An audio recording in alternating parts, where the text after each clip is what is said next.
Shalom sahabatku, sebelum kita merenungkan kebenaran firman Tuhan di pagi hari ini, mari kita sama-sama berdoa. Tuhan yang baik, berterima kasih ya Bapa atas kebaikan-Mu dan atas anugerah-Mu terhadap kehidupan setiap masing-masing kami. Tuhan, tolong setiap kami, jamah hati setiap kami, agar ketika kami mendengarkan kebenaran firman-Mu, kami boleh terus diajar dan kami boleh terus dituntun untuk sehari keseharinya. Terus kuasai hati dan pikiran kami ya Bapa, agar kami boleh selalu fokus mendengarkan kebenaran firman-Mu. Terima kasih ya Tuhan. Haleluya. Amin. Pagi hari ini, kita akan merenungkan kebenaran firman-Nya dengan tema menjadi saksi atau sekedar bersaksi. Mari kita buka Alkitab di dalam kitab Imamat 22, ayatnya yang pertama sampai yang kedua, dan ayat yang ke-31 sampai yang ke-33. Tuhan berfirman kepada Musa, "Katakanlah kepada Harun dan anak-anaknya, supaya mereka berlaku hati-hati terhadap persembahan-persembahan kudus yang dikuduskan orang Israel bagiku, agar jangan mereka melanggar kekudusan namaku yang kudus. Akulah Tuhan. Dengan demikian, kamu harus berpegang pada perintahku dan melakukannya. Akulah Tuhan. Janganlah melanggar kekudusan namaku yang kudus, supaya aku dikuduskan di tengah-tengah orang Israel, sebab akulah Tuhan yang menguduskan kamu, yang membawa kamu keluar dari tanah Mesir, supaya aku menjadi Allahmu. Akulah Tuhan." Perhatikan kembali apa yang baru saja kita dengarkan dari perkataan Tuhan di Imamat 22 bagian terakhir tadi. Supaya aku menjadi Allahmu, akulah Tuhan. Jadi, membuat Dia sungguh-sungguh menjadi Tuhan dan Allah bagi kita, tidaklah sekedar menyebutnya sebagai Tuhan, namun benar-benar menghormatinya sebagai Tuhan. Saya diingatkan kepada satu perkataan Tuhan tentang zaman akhir nanti, di mana orang banyak menyebut Dia Tuhan, Tuhan.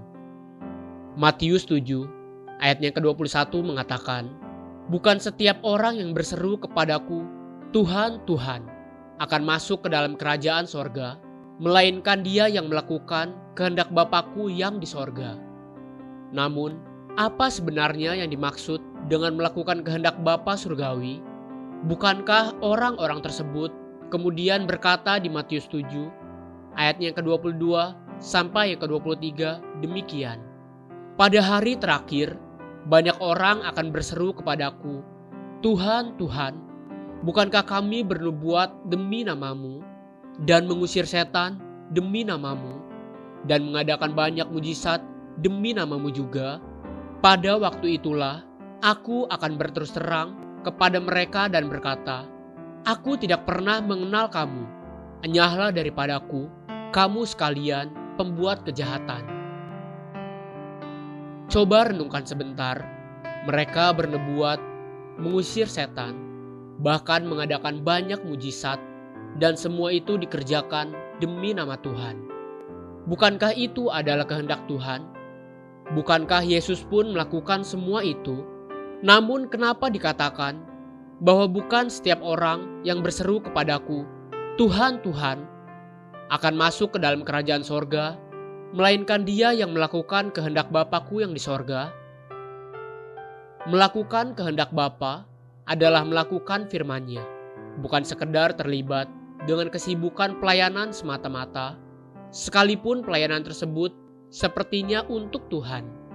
Apa yang Tuhan inginkan adalah menjadi saksi dan bukan sekedar bersaksi. Coba perhatikan sekali lagi satu bagian dari perkataan Tuhan kepada Musa tadi. Imamat 22 ayat 32 demikian, "Janganlah melanggar kekudusan namaku yang kudus, supaya aku dikuduskan di tengah-tengah orang Israel, sebab akulah Tuhan yang menguduskan kamu." Agar supaya nama Tuhan dikuduskan di tengah-tengah orang Israel, itulah tujuan kenapa saya harus menjaga dan tidak melanggar kekudusan nama Tuhan. Dengan kata lain, hidup kita yang menjaga kekudusan nama Tuhan telah menjadi kesaksian bagi dipermuliakannya nama Tuhan oleh orang lain yang melihat kita. Itulah hidup yang menjadi saksi, bukan sekedar bersaksi. Mulailah belajar untuk menghidupi firman Tuhan demi untuk memuliakan Dia dan menjadi saksi baginya. Haleluya. Sahabatku, mari kita sama-sama berdoa. Terima kasih Bapa Surgawi. Aku bersyukur untuk segala sesuatu yang telah Engkau kerjakan di dalam hidupku. Ajari aku untuk tetap menghidupi firman-Mu, agar aku dapat menjadi saksi-Mu. Amin. Jesus loves you, and so do I.